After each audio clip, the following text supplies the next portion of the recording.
Hello, everyone. I am back to read yet again another story. And this is super exciting for me because this is in the same series of Humphrey, which was one of my kids' favorite book series. But this is about life according to Og the Frog. And I have not had an opportunity to read these ones, so I'm kind of excited to see what is going to happen. And I get to read chapter 15 with you all today. And chapter 15 is entitled Decision Time. Plop, plop, plop, plop. It's raining. Plop, plop, plop, plop. Squeak, squeak, squeak. I'm in my cozy tank in room 26. And I'm here because I'm a classroom pet who helps find my friends just like Humphrey. I can float, doze, be, and I only get wet when I want to because I am here to stay. Too bad it's just a daydream. The sounds of the raindrops on the windows of room 26 usually calms me, but since this is the day the class is voting on my future, I'm not a bit relaxed, and neither are the big Tads. Humphrey's been spinning his wheel non-stop. The poor guy will be exhausted. All the big Tads are restless too. It's time to count the votes. But Mrs. Brisbane is waiting for one person to arrive. One person? Is it Bert? Is it Dr. Oakey? Nope. But it's someone very important. Mr. Morales, the principal. This time, he's wearing a tie with little frogs all over it. They look a lot like me. I've decided to have someone from outside room 26 tally up the votes, Miss Brisbane tells the class. Before he begins, Mr. Morales says, Mrs. Brisbane told me you all put a lot of thought into your votes. So now, we'll find out the final decision. Final decision. Go or stay. We love you or we don't. You're in or you're out. There is no in-between. But at least I know what I'm hoping for. I hope the vote is for me to stay, because Humphrey and the big Tads have taught me what a good classroom pet should do. And if I stay, I vow to be the best classroom pet I can possibly be. Cross my toes. Of course, if I have to go to Piney Woods, I will still float, doze, be. But in room 26, I've learned that there's a lot more to life than sitting on a lily pad. I've learned that a little critter can make a big difference to humans. Humphrey has done that, and I want to do it too. The room is very quiet, and Mr. Morales reaches into the box and reads the first vote. Piney Woods, he says. My heart sinks down to the tips of my webbed toes. But the next vote is room 26. And then there's another. My mind races as he reads the votes off one by one. In the end, there are 2 votes for Piney Woods. The rest are all for me to stay in room 26. I guess that's a clear choice, Mr. Morales says. OG will remain as your classroom pet. There are cheers and more cheers. I am cheering too. Even Heidi and Garth join in. I hear some very lively squeaking as well. Thank you, Humphrey. Despite all the cheering, Mrs. Brisbane has a worried look on her face. But I'm concerned because I think there were more votes than there were students, she says. Mr. Morales does a quick recount, and Mrs. Brisbane is right. We have an extra vote. I think it might be this one. He holds up a thin strip of paper that is much smaller than the others. The writing is so small I can hardly read it, he says. But it does say room 26. That's a relief, because if Humphrey didn't want me to stay, our lives as neighbors might be difficult. She looks around the room. Whose vote is this? No one raises a hand or answers. If someone tried to vote twice, I'd like to know about it, she says, studying the big Tad's faces for a sign. They all look so innocent because they are innocent. And Humphrey doesn't squeak up because he didn't vote twice. Mrs. Brisbane sighs. I hope whoever this paper belongs to will let me know privately. Meanwhile, even without this vote, OG will stay. The cheers are deafening. Bing, bang, boing. My heart is hopping around.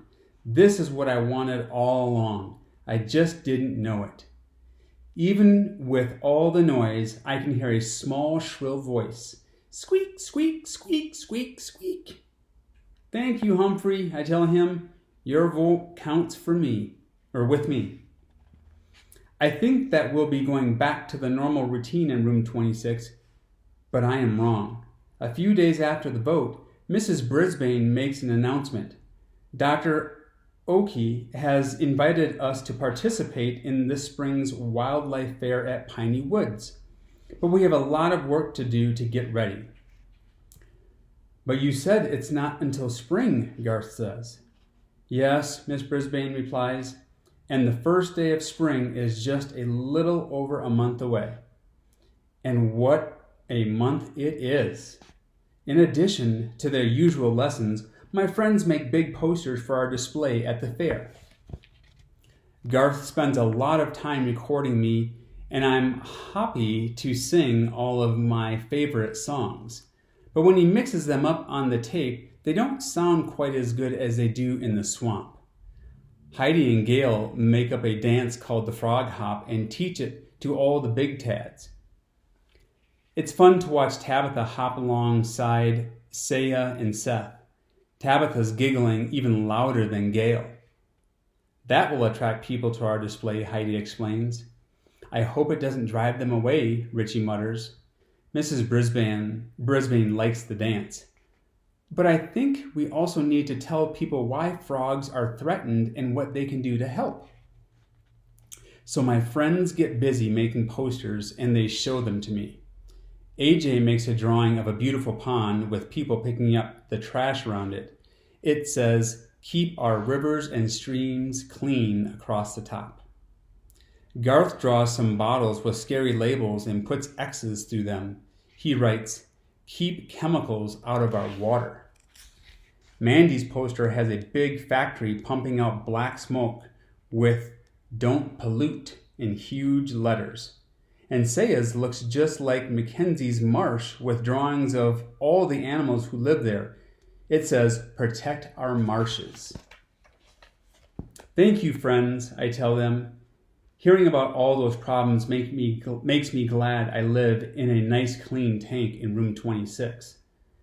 We can take OG to the fair, can't we? Tabitha asked one day. Mrs. Brisbane thinks that's a wonderful idea, and so do I. But what about Humphrey? AJ asks. He's wildlife too. Gail giggles. I never saw a hamster in the woods. AJ shrugs. Maybe not, but hamsters must live in the wild somewhere. I wonder where hamsters live. Miss Brisbane says he has a point. I'll call Dr. Oakey and see if we can take both of them. And that's how Humphrey and I end up at the Piney Woods Wildlife Fair a few weeks later. There's plenty of wildlife there, from eagles, I just can't look at those sharp beaks, to somebody walking around in a bear suit. It doesn't look like any bear I've seen. The wildest wildlife of all are the humans.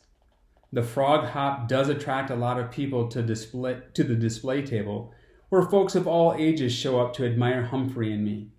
And that gives the big tads a chance to talk about how frogs are disappearing. That's terrible news, but the kids are excited to tell people how they can take action and help protect the frogs that are left, and all of the other animals too. I even know some of the humans who arrive. There are some parents, of course. Aldo comes too, with his nice wife, Maria. She tells me I'm the cutest frog she's ever seen. I think I'm making quite a splash. And I'm thrilled when the principal, Mr. Morales, stops by with his children. OG is a very important addition to Longfellow School, he tells them. just like Humphrey. Now that makes me want to jump for joy. All in all, Piney Woods is a pretty nice place. I probably would like it there. I wouldn't have to spend my days on the lookout for enemies like Chopper and searching for food, but I wouldn't have my swamp friends to play with. I also wouldn't have Big Tads to look after. I wouldn't have real problems to solve.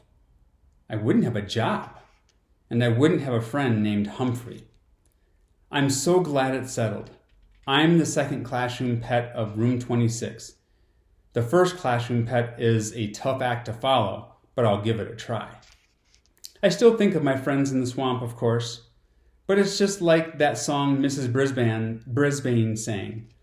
I've made new silver friends, but I haven't forgotten the old ones, the gold ones. I even wrote a poem about it, just like my friends did for the Poetry Festival.